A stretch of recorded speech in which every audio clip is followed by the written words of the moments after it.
We just got a shocking Rockets trade proposal that would have the Rockets acquiring an all-NBA talent at the guard position. We talk about this Bleacher Report proposal and all the details behind it in today's video on Rockets Digest. Welcome in, everybody. I'm Jace Andrews. We appreciate you tuning in to today's show. Before we get going, I want to remind you to hit that subscribe button because we've noticed that almost 70% of you who watch these videos are not yet subscribed. So do me a favor, scroll down there, hit that subscribe button. It's 100% free. Best way to support the channel. And of course, you're going to be getting daily Rockets content right here. Couple of big things about this trade proposal. I'm sure you clicked on this video thinking, Jace, what in the heck is this? Trust me, when I saw the article headlines, I thought the same thing, but I did think that it would be an interesting video to make nonetheless. So we start first with the article headline that caught my eye, and it is this: a Rockets blockbuster trade proposal that lands a $316 million all-star in Houston. Okay, that caught my eye for sure. But what's funny is in this article, they reference a Bleacher Report article in which they name the top 5 NBA trade chips across the NBA. And in those top 5, the second best NBA trade chips across the land is the Rockets picks in 2027 and 2029 that are first-round picks they acquired from Phoenix. Well, okay, that's starting to kind of connect some dots here. Let's go into the article, though, and start to kind of digest this a little bit more. In a recent article from Bleacher Report, Grant Hughes, he named the Rockets' 2027 and 2029 picks from the Phoenix Suns as some of the most valuable trade chips in the league. Hughes also suggested that the Rockets should send those picks back to Phoenix to land another star, end quote. Okay, so we have the first-round picks. We know that. Obviously, a first-round pick next year, blah, blah, blah. 27 and 29 are the ones we're going to focus on in this video because in 2027, you have the pick swap with Brooklyn. You also have your pick from the Phoenix Suns. And then in 2029, you have the most favorable pick and your Phoenix pick. So a couple of different ways that you can kind of process that. But if you recognized in that little article segment I showed you, it was to give these picks back to the Phoenix Suns.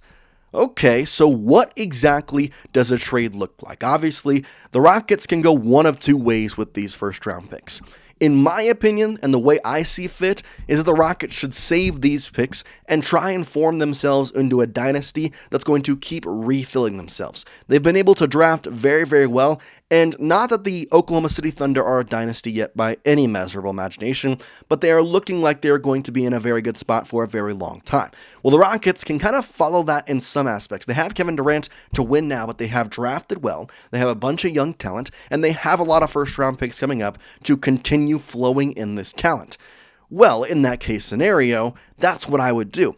But in this one, it is talking about a full win now mode, fully saying, okay, we have Kevin Durant, we have him for about, hopefully more than 1 year. Dear God, I swear if it's not more than 1 year, I'm going to blow up. But either way, I'm saying 3 years for Kevin Durant. You got to win some in that. And what is one position that the Rockets have, I'm not going to say scuffled in, but maybe don't have the depth that other teams do? It's guard. And well, that's what leads us into the trade. We've made you late long enough. Here is the trade proposal. The Rockets would receive Devin Booker, and the Suns would receive Fred Vanvleet, Reed Sheppard, Steven Adams, Jeff Green, and the 2027 and 2029 first-round picks back that they had originally traded away. I know what you're thinking. This is an absolute haul, and I have to agree with you. This is a ginormous thing to give up, but let me just pause here and kind of break this down a little bit farther. Fred VanVleet right now is on a 2-year contract, and it's a good 2-year contract, but it's a 2-year contract, and he's 30, 31. His time is somewhat coming, and that same can be said for Devin Booker. Reed Sheppard is young, unproven, don't exactly know what's going to happen with him. I know a lot of y'all in the comment section have been saying that they should trade Reed Sheppard. They should have traded him and not Cam Whitmore, so I don't think it'd be a big deal to trade him. Steven Adams, you have Clint Capella. I like Adams better. I think in this situation, I would offer Clint Capella first because they're under both 3-year deals. Jeff Green, it's Jeff Green. I love Uncle Jeff. I think he's more of just an add-on piece in this trade to make some money work, personally, is the way that I see that. But interesting trade to say the least. And I'm not going to go any further before I ask you the question that I'm sure you're all already typing in the comment section. Is this trade worth considering for the Houston Rockets? Y for yes, N for no if you want to type out a response more in depth saying why you think it's a good trade to make or consider, and why you think it's not a good trade to consider. Appreciate that. I'm always looking in the comments, trying to, look at every one of them. I try and like or respond, but time is sometimes valuable. But why for yes, in for no, is this trade worth considering? Okay, so let's break this down even a little further and kind of maybe look at it from a more logistical standpoint. First of all, there is a key detail that needs to be put out there. Devin Booker can't be traded until January. He can't. And Grant Hughes of Bleacher Report did admit that and said, it'd be admittedly weird if the Suns and Rockets transacted again so soon after the Durant deal.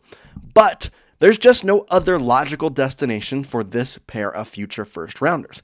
That also helps overcome the reality that Devin Booker has never shown a willingness to leave the Suns, end quote. Which is fair. Devin Booker seems like he just wants to play there forever. And they, in the Phoenix organization, really are looking for a rebuild. And the picks would do a tremendous thing for them, as Grant Hughes kind of describes here, saying, quote, "The Suns need these picks back. Otherwise, the non-playoff seasons ahead won't feature the typical playoff high lottery position. The key to ensuring Phoenix fallow period lasts only a couple seasons is regaining control of those 2027 and 2029 selections. Otherwise, the dark days could stretch well into the 2030s. And while I fully understand this, the Rockets hold the power in this situation, and so the trade that I showed you up here, I don't think it needs to be all that big. I understand the problem behind it is the money, but you could get away with a lot less because of how probably desperate the Suns are to acquire these picks back. Now, a couple of things, obviously, to note and talk about with Devin Booker. He is a very good guard, but in all reality, I find him more a shooting guard than a point guard. So in this situation, if you are trading away Fred VanVleet and Sheppard, at that point, your only other true guard in some ways, I mean, you have Amen Thompson. He could easily play the point. I'm not saying that's a crazy thing, but you have Amen Thompson, Devin Booker, and Aaron Holiday, which, admittedly, if you have Fred VanVleet, Aaron Holiday, Sheppard, and Amen Thompson, it's only just a little bit, I'm not going to even call it better. I think you have a better ceiling with Devin Booker. However, Devin Booker and Kevin Durant were together in Phoenix, and Kevin Durant had his own opinions on the Phoenix organization, the Phoenix fans. I cannot tell you how he feels about his Phoenix teammates. There were rumors and talks, and I'm not going to go into it, but that could be an interesting logistical standpoint behind this trade as well. And the biggest thing behind all this, and the reason why the Rockets really had to trade VanVleet, Adams, and all those players, was specifically because of the money. You see, Devin Booker recently agreed to a 2-year, $145 million maximum contract extension with the franchise all the way through the 2029-2030 season, which is the highest annual extension salary in NBA history. To put this in perspective, Devin Booker is going to be making like $69 million when he is 34 years old. I don't know if it's worth it to pay him that. Or 32 years old, not 34. But I don't know if it's worth it to give that type of money to a player. Devin Booker has widely been saying, I want to stay in Phoenix, and this contract showed it more. Now, am I going to sit back and say, having Devin Booker would not make the Rockets better? No, I'm not going to say that. I think Devin Booker would make this team a step above. You get an elite point guard. And we've had this discussion a lot, but the Rockets have valued depth over top prospect, or not prospects, but top talent at your, starting five. That has been the way that the Rockets have operated this offseason. That's the reason they have so many wings and forwards. Because in their mindset, they don't have Kevin Durant, and they believe that their top talent is worthy of top talent, but they're not going to go out and make the move for a bigger, better point guard because they want the depth factor. And they could trade some of that depth away and get a point guard, but there's injuries. There's other factors that you can't, portray, and ways that you can look at the season and think, okay, what if that player gets hurt? What if that player doesn't pan out? What if Sheppard doesn't work? The depth factor is more important to the Houston Rockets and Rafael Stone than really anything else. And trading away a couple of these guys would be a tough thing to do. Obviously, you just signed Steven Adams to a 3-year extension. And Fred VanVleet just agreed to a team-friendly deal. So, in all likelihood, I don't see this trade going down. But, and I say with a quick but, when it comes to January and the Rockets are fiddling around, they're near the top of the Western Conference, but there's obviously some sort of divide, whether it's VanVleet's play at the point guard position or the guard's depth in total. I would not be shocked if the Rockets went out and made a move for an elite point guard because of the depth they have. That's the best part about this, and in some ways why the Rockets have done what they've done. I talk about them choosing depth a lot and not the top tier talent. That's because right now you can choose that. And if it works out, you're going to look like geniuses. And it's going to go great. And in January, you're going to feel great. But if it doesn't work out, guess what? You can trade some of these guys for top tier talent.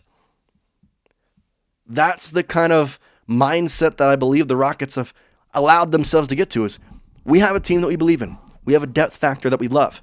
But if it doesn't work, we also have an idea that when it comes to the NBA trade deadline, we could move some of these depth pieces if we see an opening for an NBA championship and want to go grab it. Now, there's obviously people they won't trade, but there are some depth pieces in there that I guarantee you they'd be willing to let go of.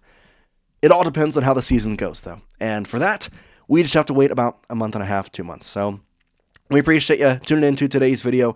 What's today? It's August 20th, right? So we are literally 2 months away, almost exactly, from the start of the 2025-2026 season. We're so excited here on Rockets Digest. We've got so much planned for you. Shorts, live streams, videos like this. So make sure you are subscribed and joined here on Rockets Digest. As always, guys, we'll see you next time. Peace out.